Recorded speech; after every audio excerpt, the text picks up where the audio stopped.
Hola, comenzamos con otro video tutorial. En este caso vamos a hablar de la era de los imperios, la Primera Guerra Mundial y la Revolución Rusa. Para eso nos vamos a apoyar en esta presentación de la editorial SM y en los mapas conceptuales de clase de historia que recomiendo a todo el mundo. Bueno, en primer lugar habría que hablar de los cambios del capitalismo. Uno de los primeros cambios es el cambio en la industria. Aparece un nuevo tipo de organización del trabajo que es el Fordismo, que se basa en las cadenas de montaje. El trabajador se queda quieto, el producto pasa por delante de él y tiene que hacer los movimientos justos y fabricar lo máximo posible. Esto provoca una producción a gran escala. Entonces, pues, lógicamente se necesitan muchos recursos. Petróleo, acero, todo eso provoca pues, que haya que buscarlo. Esto va a ser muy importante. Aparte hay que destacar que aparecen también pues, nuevos sectores, la producción de automóviles, todo lo relacionado con la energía eléctrica, que empieza a ser muy importante. Entonces, esto va a ser una cosa importante del imperialismo, porque se necesitan materias primas, se necesita un mercado, mano de obra. Aparte de eso, se necesita también grandes inversiones. Estamos hablando de fábricas gigantescas con muchísimos trabajadores. Entonces, esas fuentes de ingresos que se necesitan pueden provenir del Estado, de la banca, que va a ser muy importante, y de nuevas formas de empresa, que van a ser concentraciones empresariales. Esto va a conducir a un capitalismo monopolista. Y ese capitalismo monopolista, su principal escollo va a ser el aumento de la competencia. ¿Qué pasa? Si yo quiero competir en el mercado mundial, tengo que intentar bajar precios. Pero otra opción que puedo hacer es desarrollar el proteccionismo comercial. ¿En qué consiste?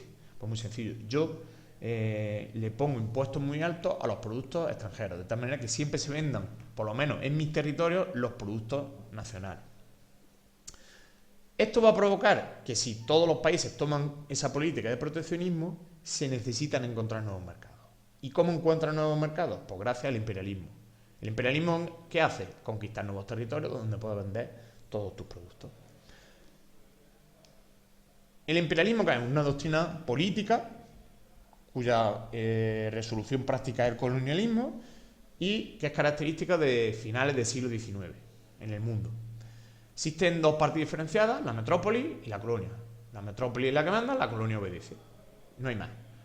¿Quiénes serían imperios muy destacados en esta época? Pues el imperio británico, el imperio francés, el imperio alemán, Estados Unidos, Rusia, Japón. ¿Por qué? ¿Qué es lo que hace que se quiera intervenir en esta expansión colonial, en esta expansión imperialista? Pues en primer lugar la base ideológica, el darwinismo social de Spencer, el hombre blanco superior a los demás, entonces lo que tienen que hacer es enseñarle cuál es el camino correcto. El excedente de población europea, que hace pues, que se desplace a las colonias, además eso sirve para aliviar tensiones, disminuir el paro. La superioridad técnica y militar hace que, pues, para estos países sea muy fácil conquistar las colonias. Y la búsqueda de prestigio político internacional. Cuanto más territorio tienes, más poder. ¿Quiénes van a ser los territorios más importantes? Pues sin dudarlo, el Imperio Británico. Aunque también habría que destacar Francia y Alemania en Europa. ¿Dónde van a extenderse? Pues sobre todo por África y por Asia. Bueno, pasamos ahora a la Primera Guerra Mundial.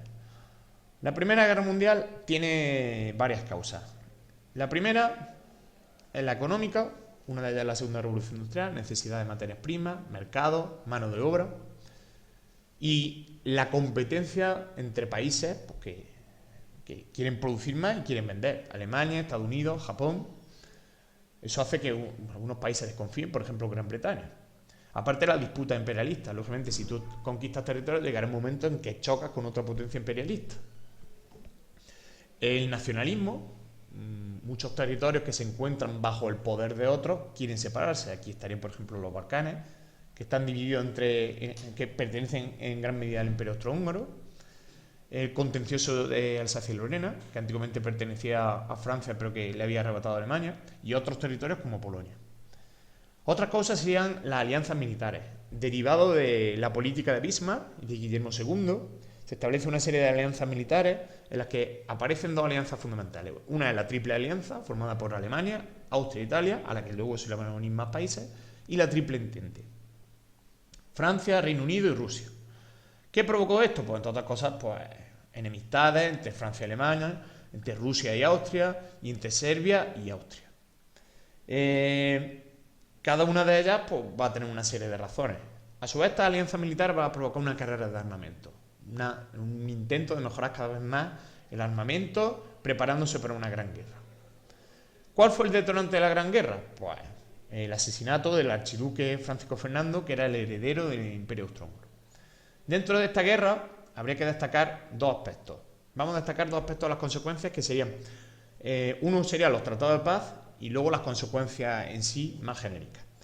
Los tratados de paz van a provocar cambios territoriales. Alemania, Rusia, Polonia, una gran serie de países cambian sus territorios. Sobre todo cambian porque pierden territorio. Son países que han perdido o países que han ganado y cogen más territorio. Se disuelve el ejército alemán como consecuencia de los requerimientos de los tratados de paz.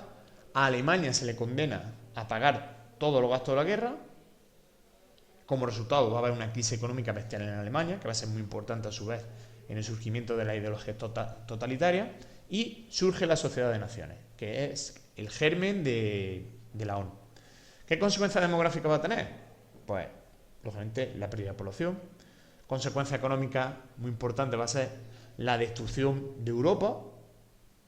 Eso va a provocar un endeudamiento, sobre todo con Estados Unidos, lo cual va a favorecer muchísimo a Estados Unidos. Las consecuencias sociales, incorporación de la mujer al mercado laboral, empobrecimiento de las clases medias trabajadoras y avance de las ideologías extremistas, que luego veremos. En políticas, pues, la más importante va a ser que se va a transformar el mapa político mundial.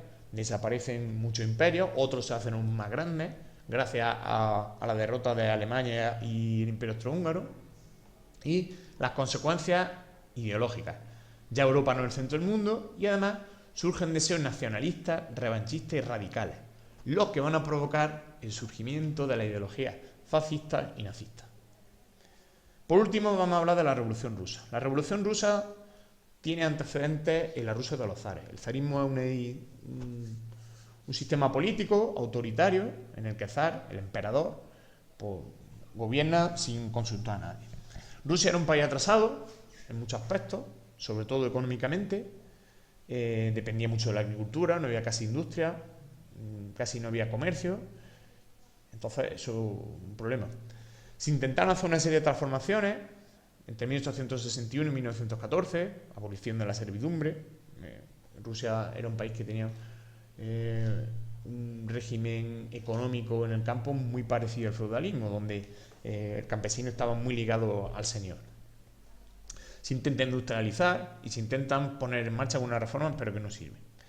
Y a esto hay que sumarle la oposición política al régimen zarista. Vamos a sumarle a esta Rusia de los zares una serie de crisis provocadas por guerras, que sería pues o conflictos internos, la guerra ruso-japonesa, que pierde Rusia, la revolución de 1905, que tiene bastantes muertes, y la Primera Guerra Mundial, que Rusia se va a ver obligada a abandonar porque comienza las revoluciones de 1917. En 1917 hay una serie de revoluciones que básicamente podemos distinguir dos: la revolución burguesa, que provoca la abdicación del zar y se crea un gobierno provisional que no va a funcionar. Entonces Lenin instaura, o mejor dicho, se promueve la revolución soviética de octubre, que provoca la caída del gobierno provisional. Esta revolución soviética de octubre va a provocar una guerra civil entre mencheviques y bolcheviques. Los bolcheviques, liderados por Lenin, van a ser los que ganen esa guerra, por lo tanto van a ser los que se queden con el poder, y va a establecerse un comunismo de guerra, donde Lenin empieza a poner en práctica algunas de las ideas que luego va a llevar a la práctica. Esas ideas se van a formular en la NEP y la formación del Estado soviético. La NEP es la nueva política económica, básicamente es una colectivización de tierras, de la banca, del ferrocarril, y también deja una cierta ventana o puerta abierta para que, sobre todo el campesinado, pueda vender parte de su producción en el mercado libre. Se crea también la URSS, la Unión de Repúblicas Socialistas Soviéticas, un estado gigantesco, grandísimo, pero va a haber una crisis porque Lenin muere en 1924 y hay una lucha por acceder al poder entre Stalin y Trotsky. En esa lucha Stalin sale vencedor y comienza una nueva etapa de la URSS, que va a ser la economía planificada. Se crean los planes quinquenales. O sea, durante 5 años queda estipulado perfectamente todo lo que se va a producir. Se abandona la NEP, hay una colectivización agraria total, que es los Kolhops, los Sovhops, se fomenta la industria y Rusia empieza a crecer de forma bestial.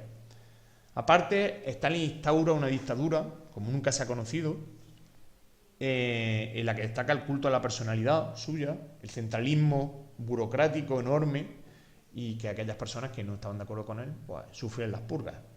Se calcula que murieron millones de personas que fueron enviadas a campos de concentración.